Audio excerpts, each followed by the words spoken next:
جس نے تمہارے لیے زمین کو بچھونا اور آسمان کو چھت بنایا اور آسمان سے مے برسا کر تمہارے کھانے کے لیے انواع و اقسام کے میوے پیدا کیے، بس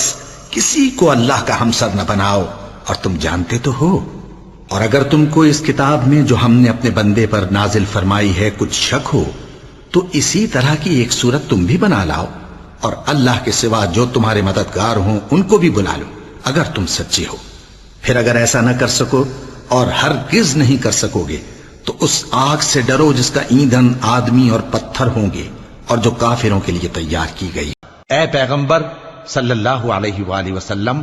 اپنی بیویوں اور بیٹیوں اور مسلمانوں کی عورتوں سے کہہ دو کہ باہر نکلا کریں تو اپنے چہروں پر چادر لٹکا کر گھونگھٹ نکال لیا کریں۔ یہ چیز ان کے لیے موجب شناخت و امتیاز ہوگی تو کوئی ان کو ایذا نہ دے گا، اور اللہ بخشنے والا ہے، مہربان ہے۔ اے پیغمبر کی بیویوں، تم عام عورتوں کی طرح نہیں ہو۔ اگر تم پرہیزگار رہنا چاہتی ہو تو کسی اجنبی شخص سے نرم لہجے میں بات نہ کرو، تاکہ وہ شخص جس کے دل میں کسی طرح کا روگ ہے کوئی امید نہ پیدا کر لے، اور دستور کے مطابق بات کیا کرو، اور اپنے گھروں میں ٹھہری رہو، اور جس طرح پہلے جاہلیت کے دنوں میں زیب و زینت کی نمائش کی جاتی تھی اس طرح اظہار زینت نہ کرو، اور نماز پڑھتی رہو اور زکوٰۃ دیتی رہو، اور اللہ اور اس کے رسول کی فرما برداری کرتی رہو۔ اے پیغمبر کی گھر والیو، اللہ چاہتا ہے کہ تم سے ہر طرح کی ناپاکی دور کر دے اور تمہیں بالکل پاک صاف کر دے، اور تمہارے گھروں میں جو اللہ کی آیتیں پڑھی جاتی ہیں اور حکمت کی باتیں سنائی جاتی ہیں ان کو یاد رکھو، بے شک اللہ باریک بین ہے،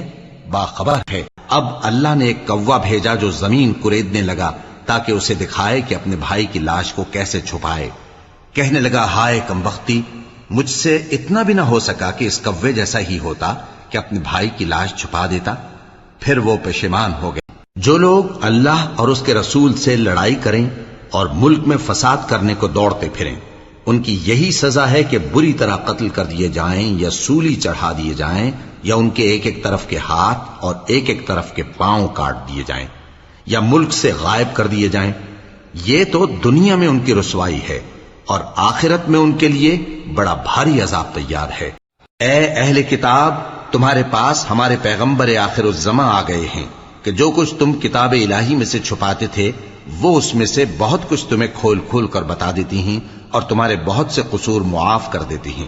بے شک تمہارے پاس اللہ کی طرف سے نور اور روشن کتاب آ چکی ہے،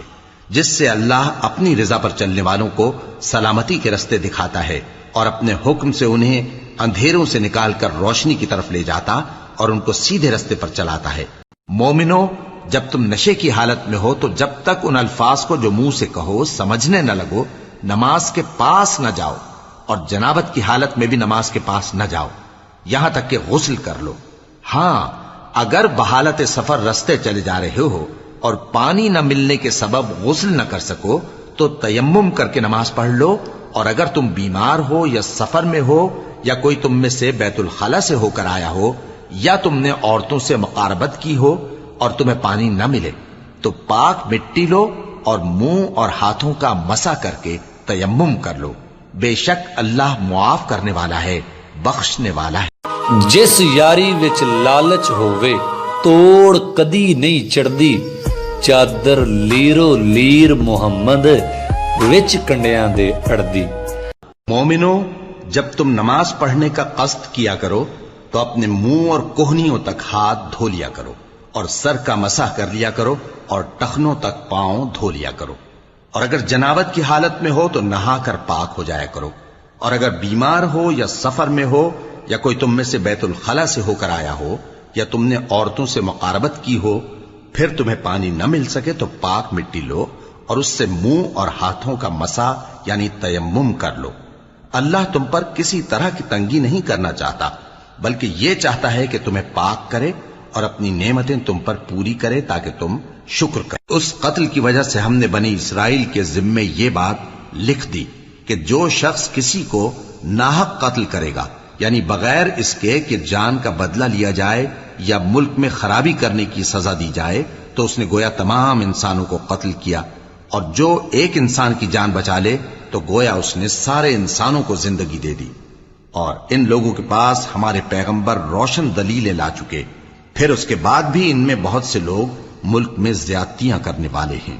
جو صغیرہ گناہوں کے سوا بڑے بڑے گناہوں اور بے حیائی کی باتوں سے اجتناب کرتے ہیں، بے شک تمہارا پروردگار بڑی بخشش والا ہے، وہ تم کو خوب جانتا ہے۔ جب اس نے تم کو مٹی سے پیدا کیا اور جب تم اپنی ماؤں کے پیٹ میں بچے تھے تو اپنے آپ کو پاک صاف نہ جتاؤ، جو پرہیزگار ہے وہ اس سے خوب واقف ہے۔